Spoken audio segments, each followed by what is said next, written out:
right now on 5 on your side at 10. The pounding rain is over and most of us get a chance to dry out. How much rain fell today and where the rain chances shift this weekend. Plus, 5 staples right here. a local paramedic stabbed in the ER twice with a butcher knife. She tells her story only on 5 on your side. But first tonight, here we go again. Thinking though that we're climbing out of this, we just got to get the resources in, and then this happens again. The quest for the federal government to step in and help. For the second time this week, the St. Louis area is cleaning up and drying out after heavy rains led to extreme flooding. Good evening, I'm Mike Bush. And I'm Ann Allred. We have live team coverage of the flooding damage tonight. We start with Brent Solomon with a plea from the woman who represents that area in Washington. Brent. That's right. We're at Holdemont and Skinker right now. Behind me, you can see one of the stranded cars. And I tell you what, Congresswoman Cori Bush left this scene not too long ago, surveying the damage and speaking with those who couldn't get home. Roads transformed into a river as neighbors figure out how to get home. Extremely annoying. Tyler Rogers rushed from work to get his dogs out of danger. It's okay. After finding out the first floor of his apartment unit flooded Thursday. I drove immediately here and it was already blocked off, completely flooded. Neighbors of a nearby apartment complex wading in the water as others attempt to drive through it. Not everyone made it. And let me show you this. Flood water so high that you can't tell. 2 cars are trapped underneath. I just spoke with a Good Samaritan who helped rescue the people out.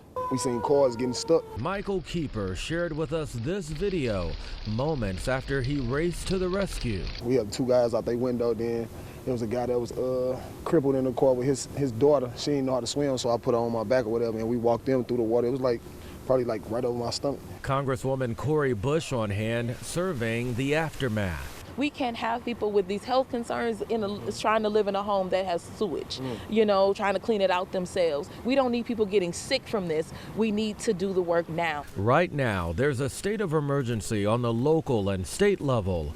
Bush wants more. We need the federal assistance into this district. We need that, and we need it now. We've talked with the White House. They said they're ready. When the state gets it to us, we can take care of it. All right, taking you back live now tonight, we reached out to the governor's office to find out if he will request bringing in FEMA resources here. We'll let you know when we hear back. Tonight, we're live in St. Louis. Brent Solomon, 5 on your side. The rain has stopped. The water is going down. Chief Meteorologist Scott Connell was here tracking the storms as they moved through. It came fast and furious, Scott. It sure did. And, we had a combination of issues going on. Not only were we getting the heavy rain as we look back to this afternoon, it came in very quickly. The good news is it didn't last all that long, but it was falling on ground that was already saturated from the intense thunderstorms that we saw earlier in the week when 6 to 12 inches of rainfall was reported across the St. Louis area. Here's your line of rain as it was coming in this afternoon. Couple of areas, one that was just to the west of St. Louis and then a line that developed to the north, and then that just slid right over the heart of the metro area. And the most intense rainfall falling right around 3 o'clock. That's because this air was very warm, very moist, and ahead of a front which is just now passing through St. Louis. So very efficient at dropping rainfall. And where did we see the most rainfall? Yeah, you guessed it, right here in the heart of the metro area. University City, almost 4 inches. Most of that coming in an hour, about the same in Webster Groves. Collinsville had about 2, around 2 inches over in Belleville. At this moment, it is quieted down. We have mainly dry conditions for the next 48 hours.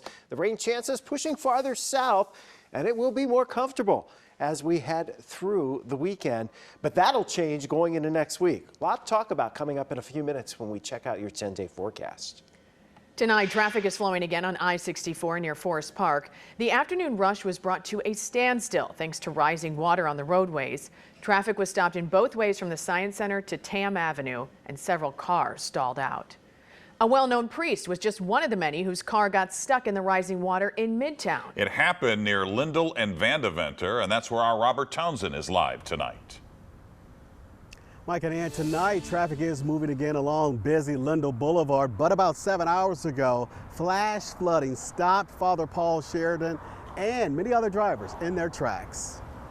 And it was blinding rain. Then I came out because I heard loud thunder. People in Midtown St. Louis say heavy rains kept pouring and flooding busy Lindell Boulevard. We thought something got hit by lightning because it was like a big old boom. Then I decided not to go on the highway because I thought it'd be safe to go on side streets. Father Paul Sheridan's been a priest at St. Louis University High School for 47 years. He was driving home when his car and several others suddenly became partially submerged in the rising floodwater. When the water rose to the sea, I said, I got to get out of here. Father Sheridan, who was all alone, dashed out of his flooded car. And I had the phone up to protect it. Then I tripped and went under the water. He started swimming, and we thought he was going to drown. Fortunately, the fearless 77-year-old priest didn't drown. As you can see in this photo, he swam to a nearby tree. In a way, I thought it was humorous, and in a way, I'm going, okay, I accept. St. Louis firefighters rushed in just in the nick of time. Shemaiah Billups snapped this dramatic cell phone photo before firefighters helped the soaked priest get inside this McDonald's. I wasn't terribly concerned about safety. I was concerned about how do I protect the car. His waterlogged white Chrysler is now broken down, but from weary onlookers peering from their apartment balconies to plenty of passersby, everyone's just thankful. The people couldn't be kinder. The kind-hearted priest survived. I'm so happy that everybody made it out. Ever been caught in the storm or flood? And I can't walk on water, so. He's got a really cool attitude tonight. You can see back here in this neighborhood, Father Sheridan's car is still out here on this street. Now, as for those McDonald's workers, let me tell you, they gave them a blanket to dry off and some much needed hot tea and hot chocolate. We're live in Midtown. Robert Townsend, 5 on your side. The water quickly rose and rushed down Delmar in the Developer Place neighborhood. This car was swept up onto the curb near Clarendon. We talked with the owner of the car. She says her mother was behind the wheel. She was rushing home because their basement was flooding. When I saw it, I was like, oh my God. So now we have to figure out what to do. We have to figure out, like, you know, how to get the water out of our basement, how to get this vehicle home. Nearby, the water rushed into the third-degree glass factory. An artist inside tells us the water got up to her thighs. The water also caused several expensive pieces to break. This is also video from the Developer Place neighborhood. Viewer Susan Flanagan sent us this video showing Pershing Avenue underwater. You can see the water got up to the wheel wells of the cars.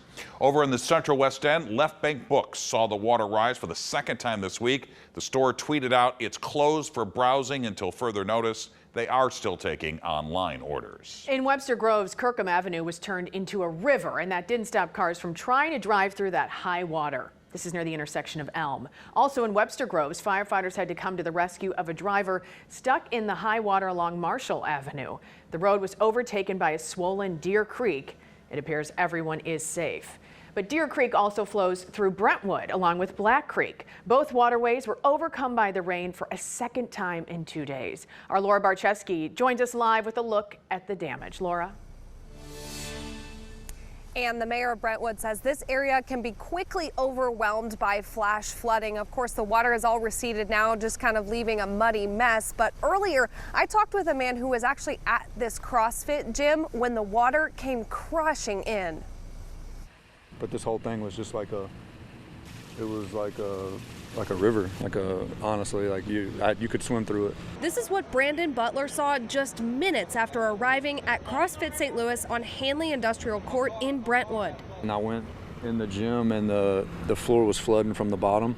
So the water was just like spewing out everywhere and it was just covering the floor. That's when Brandon says he went out to check on his car only to find several feet of water surrounding it, and he was locked out of the gym. So I just sat in it and just prayed that the water wouldn't get high enough, and like it got all the way up to like the door handle, and like it was filling up like a fishbowl. So I just like climbed out of the window, and I was submerged in water, and I just like treaded through and like got to higher ground, and I just got rained on for like an hour and a half. Brentwood Mayor David Dimmitt says flooding this week overwhelmed Black Creek and Deer Creek, shutting down several roads, including Stroessner Drive. We had one car that drove through, stalled, and once the water receded, he couldn't start the car back up. So then it caused all this backup. Everybody had to be diverted north of Stroessner, and Stroessner is a major cut through between Hanley and Brentwood because Manchester Road is shut down because of the bridge that the state of Missouri's taken out. The mayor says the Brentwood Fire Department water rescue team deployed several times today in the area to save people stranded.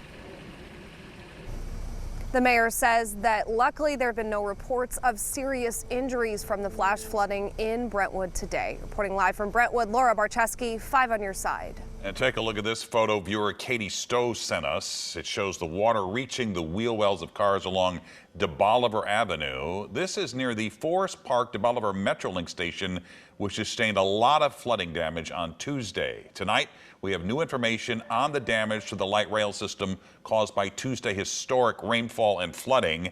Metro Transit estimates those damages to cost $18 to $20 million. Crews are working around the clock to restore full service. Officials say it could take weeks before the trains are fully operational. After a double whammy of flooding this week, many families are left to deal with the cost of replacing their personal items and repairing their homes. If you are in need of assistance or would like to lend a hand, text the word HELP to 314-425-5355. We'll send you a list of resources. Attacked in the ER. This was something that was 100% preventable. This is something that, I mean, my life could have been ended. My friend's life could have been ended. Tonight, a paramedic stabbed on the job is talking only to our I-team. The demands for more security, she says, fell on deaf ears. Reunited. The happy ending for 2 cross-country travelers who became victims of crime during their stop in St. Louis. Sunshine's expected to be limited this weekend. When the bright skies return, the big changes come. More than 2 weeks after a stabbing at a local hospital, the paramedic injured said the violence should surprise no one. Our I-team has found new emails and records following the attack. Tonight, our Paula Vasson speaks exclusively with the woman stabbed and asks hospital managers if they're doing enough to protect their workers. 5 staples right here. I got 5 stitches on my back. I had blood and air in my lung. I'm angry because this should have never happened. This was something that was 100% preventable. This is something that, I mean, my life could have been ended. My friend's life could have been ended. You're hearing from Kayla McMahon, a paramedic at SSM Health DePaul Hospital. I've been there for 10 years. Her last day at work was July 11th. She was sitting at the triage desk when a patient she never saw before attacked her, stabbing her 2 times with a butcher knife. She saw her friend stabbed in the neck. And then I think I blacked out because I don't remember falling. Did you ever expect that you'd be a victim at work? We always said at DePaul, if it's not, it was never if, it was when. Because for years, this healthcare worker says she and her colleagues have been begging management for more security officers and metal detectors. And it fell on deaf ears. As they've seen violence in the ER worsen, with attacks like this one from about a year ago becoming increasingly common. I've called security, my own security office in my own hospital, and been put on hold while I'm dealing with a screaming patient in the background because there's not enough security guards. I mean, we've told DePaul, we've told SSM that we've needed safety. We've told them numerous times. And they wrote back, well, we're looking into funding. Action was too little too late, says her attorney, Emily Calla. This was a completely foreseeable event. This was a completely preventable event. And the measures that should have been in place to take care of their medical staff were not in place. After more than 2 weeks of asking SSM Health leaders for an on-camera interview, they agreed. Our top priority is always protecting our staff. Since the stabbing here, Dr. Alexander Garza says the hospital system has hired more security officers, added metal detectors, and enforced more training. Many healthcare workers had reached out to me and said they've been begging management for help for years, for more security, but nothing has been done. Why do you think they experienced that? We're pushing up the timeline on when these things get rolled out. Part of that is listening to the staff, seeing what the issues are, and then acting on them. We're not going to rest until we take care of them and that we can provide that security. For too long, McMahon believes hospital systems have often put profit over people. It's why she says her colleagues continue to work after witnessing the stabbing, cleaning her blood off the floor, even though internal emails we obtain from staff tell a different story. This email from SSM Health Management to staff soon after the stabbing says, leaders immediately began working with staff members most closely affected to allow them to go home and begin to process what had taken place. No. And they sent nobody home. My coworkers that were forced to help save my life had to finish their shift. It's why she says she's speaking up for coworkers, for herself, and for healthcare workers everywhere. I don't want this to ever happen again. Like, that shouldn't be a thing. We shouldn't have news stories of nurses being assaulted. McMahon is now preparing to file a lawsuit, alleging violence against staff has increased and not enough was done to protect them. A spokesperson with SSM Health says they can't comment on pending litigation. Valuable lessons today for law enforcement in Jefferson County. Jefferson County Sheriff's deputies suited up inside Cedar Hill High School to train for what to do when and if an active shooter strikes. The training comes just 2 months after 19 students and 2 teachers were killed inside an elementary school in Uvalde, Texas. Police there have received criticism on their slow response. A failure in decision making, a failure in problem solving, and a failure in leadership. And that can happen. Those are all results of improper training, in my opinion. The department will train over 120 deputies this week. Tonight, a dog taken in a stolen car is back with its owners. The owners posted this picture on Facebook today. Disco the dog was taken while the cross-country traveler stopped for dinner in downtown St. Louis last week. We're told an acquaintance of the thieves turned the animal over.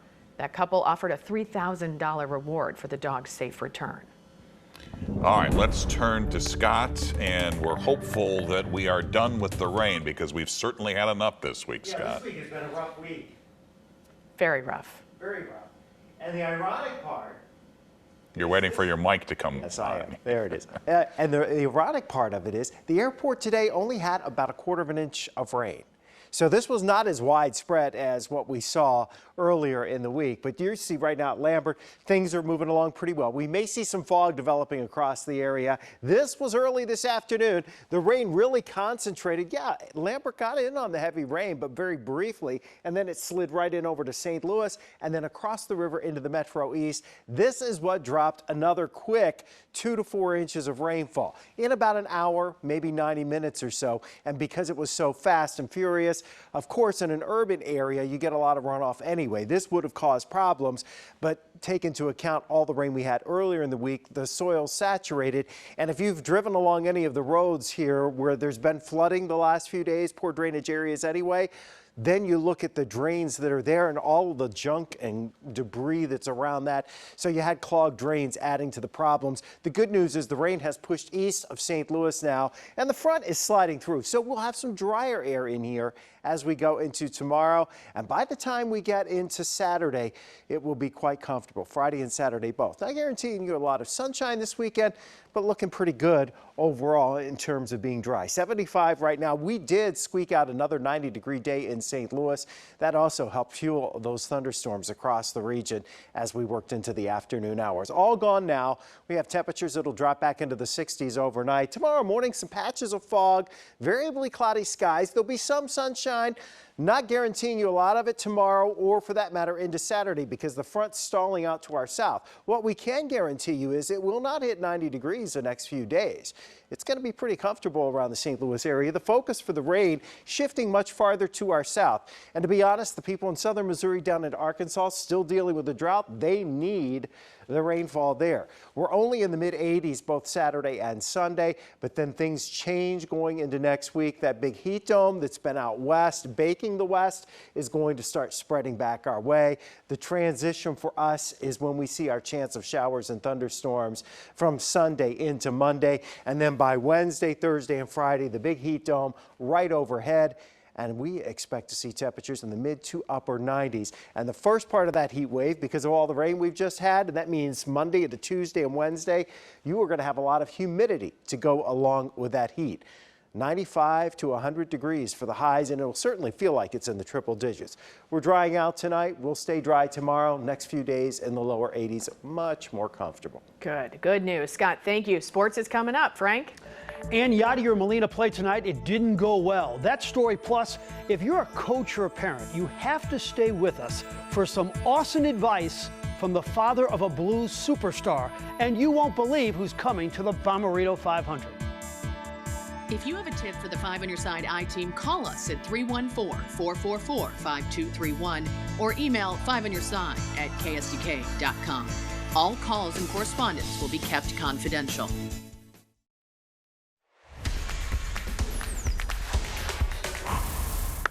As great as the Albert and Waino endings could be, the Yachty one could be tough. His jersey was in the locker room in Memphis tonight. Play the weekend for the Redbirds and then come back to town and break records with the Cardinals. It may not work out that way because tonight, Yachty was plucked in the left wrist. It was a 94-mile-per-hour fastball in the 7th inning. He was able to flex his left hand a few times. That's a good sign, but he did leave the game. Hopefully, it was just for a precautionary move. Yachty is scheduled to play at Busch Stadium on Tuesday. We will see about that. So the Enjoy Illinois 300 was a big hit last month. And now, next month, Worldwide Technology is trying to top it.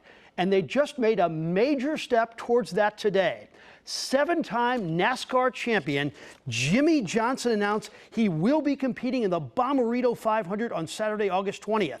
This is one of the most talented drivers of all time. He had 83 NASCAR wins before moving to the Indy cars. He has raced at Worldwide Technology Raceway a while back in the Busch Series. This is going to be fun.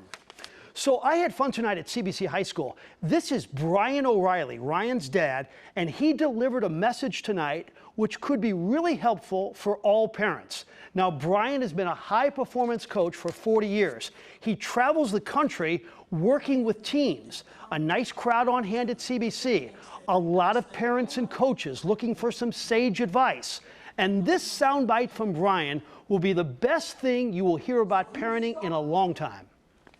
I think my wife and I provided a very internal environment, creating self-evaluation as a tool for them to decide what's best for them and keep our nose out of their life. Just be a good parent, bring them to what they want to, do, support them, love them, and let them make their own decisions, because you can teach kids to make decisions at 5 years old. When they become teenagers, they know how to think for themselves and they can handle a lot of stress and high performance environments and thrive. Pretty fascinating stuff, the way he just helps you navigate yourself, ask yourself the right questions and keep growing. So it's quite interesting. Brian O'Reilly raised 4 very successful kids. And of course, we had to talk a little hockey. It has been an eventful offseason for the Blues, with more to come, I'm sure. So the Blues lost a really good player this offseason to the Red Wings. That player, David Perron, and Ryan O'Reilly had an unmistakable chemistry on and off the ice. It's tough. Yeah, it's since I've been here, it's been a teammate, alignment. It's hard, but it's the business side of it. I think everyone, a lot of fans too, are upset. It's a sad day, but you know what? At the end of the day, it's like I said, it's a business situation, and it's gone. And I wish him nothing but the best. Golfer Mark Hubbard tees off today at the Rocket Mortgage Classic. He does not like the shot at all, but watch what he thinks is a mishit. I'd like about 18 of these in a round. It's a hole-in-one. Look at the reaction of the fans behind him. Hubbard shot a 4 under 68 today.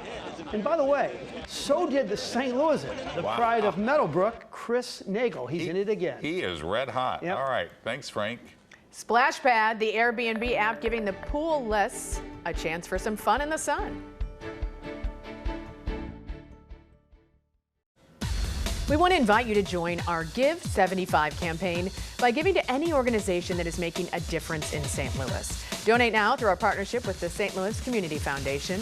More information can be found at ksdk.com/give75. Southwest Airlines is hoping to make the friendly skies a little friendlier. The airline announced today that flight credits for canceled reservations will never expire. Southwest will also stop charging change fees for passengers who reschedule flights. Taking a dip in a private pool is now at your fingertips. The app Swimply allows homeowners to rent out their backyard pools by the hour. Some offer extra amenities too. Hourly rates run $30 to $100. Pool owners say it's a great way for them to pay for those pricey pools. So would you do that? Would you go to someone else's pool? Depends on the amenities. And I am the price. poolless. I am poolless, yes. You and me both. There you have it. 5 on your side at 10.